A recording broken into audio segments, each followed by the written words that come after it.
रात के करीब 2:30 बज रहे होंगे। नाइट शिफ्ट करने के बाद मैं पैदल ऑफिस से घर की ओर लौट रहा था। वाहन न होने के कारण बीते 1 डेढ़ साल से महानगर की सूनी बियावान और लंबी सड़कें हमसाया बनकर मेरे साथ चलती रही हैं। बाप रे! इतनी लंबी लंबी और भूतिया सड़कें खत्म होने का नाम ही नहीं लेती। बस चलती रहती है, चलती रहती है, रुकने का नाम ही नहीं लेती।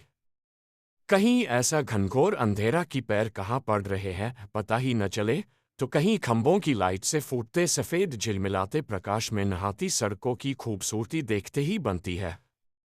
रोजाना का रूटीन होने के कारण अब इन सूनी और अंधेरी सड़कों से डर नहीं लगता। इन्हीं सूने और बियावान रास्तों पर दिन भर इतना हैवी ट्रैफिक और चहल पहल रहती है कि एक कदम पैदल चलना भी दूभर हो जाए। मई की बेरहम गर्मी, माथे से चुभता पसीना और ऐसे में अचानक हल्की हल्की ठंडी चलने लगे। माथे के पसीने से टकराती ठंडी हवा कितनी शीतलता प्रदान करती है। ऐसे में कौन बेवकूफ होगा जिसका मन गुनगुनाने को नहीं करेगा। गुनगुनाते हुआ मैं आगे बढ़ ही रहता कि अचानक आंखें एक जगह पर जाकर ठिठक गईं। सड़क किनारे एक सभ्य सी अधेड़ महिला खड़ी दिखाई दी। करीब 100 फीट की दूरी रही होगी। कंधे पर छोटा सा बैग लटका था, वहीं पैरों के पास भी एक ब्रीफकेस जमीन पर रखा दिखाई दिया। सफेद प्रिंट वाली साड़ी से जिस करीने से उसने अपना सिर ढक रखा था, उससे तो वो किसी भले घर की ही गृहिणी ही लग रही थी।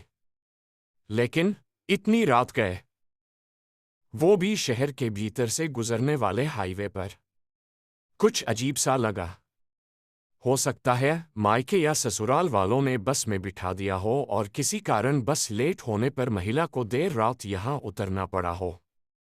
शायद उसका घर यहीं कहीं आसपास ही होगा, या फिर शायद सवारी ऑटो या रिक्शे का इंतजार कर रही हो।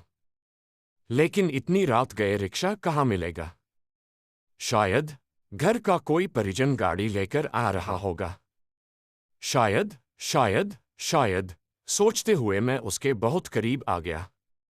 नजरों से नजरें टकराई, मगर वो जरा भी नहीं झेंपी।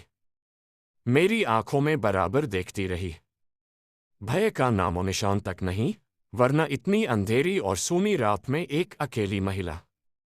कम से कम मुझ जैसे मवाली सरीखे इंसान को देखकर तो डर ही जाए। लेकिन वो तो लगातार घूरती रही, चेहरे पर न कोई हाव न कोई भाव। हाँ, होठों पर मुस्कान बराबर जमी रही। मैं ही झेंप गया। मुझे ही नजरें हटाना पड़ी, कहीं ऐसी वैसी तो नहीं। फिर एकदम से सिर झटक दिया। होगी कोई, मुझे क्या लेना देना। मैं तेजी से कदम बढ़ाता हुआ अनजान महिला को क्रॉस कर गया। अनजाने डर और शर्म के मारे मैंने फिर पलटकर नहीं देखा। ना जाने वो क्या सोच बैठे। चलते चलते मैं दूसरी सड़क पर आ पहुंचा। अब वो सड़क और महिला पूरी तरह से ओझल हो चुकी थी। कहीं कोई भूत वूत तो नहीं थी। थोड़ी देर पहले भला लगने वाला रास्ता अब भयभीत करने लगा था। मैं जल्द जल्द अपने घर पहुंच जाना चाहता था।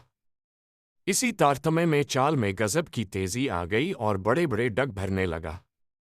करीब 1.25 किमी ही चला था कि अचानक मुंह से चीख से निकल गई। वो महिला करीब 100 गज दूर उसके सामने सड़क किनारे ठीक उसी ढंग से खड़ी दिखाई दी। कंधे पर बैग और जमीन पर ब्रीफकेस। यह कब यहाँ आ गई? एक ही रास्ता तो है। न कोई गाड़ी निकली और न ही वह पैदल दौड़ती हुई मुझसे आगे निकल गई। मेरा पूरा शरीर मारे डर के पसीने से तरबतर हो गया। लगा कि आज की रात आखिरी रात है। वो भूतिया औरत कुछ देर में मुझे चबा चबाकर खा जाएगी। मैं बेतहाशा भागा। इतनी तेज की पता ही नहीं चला।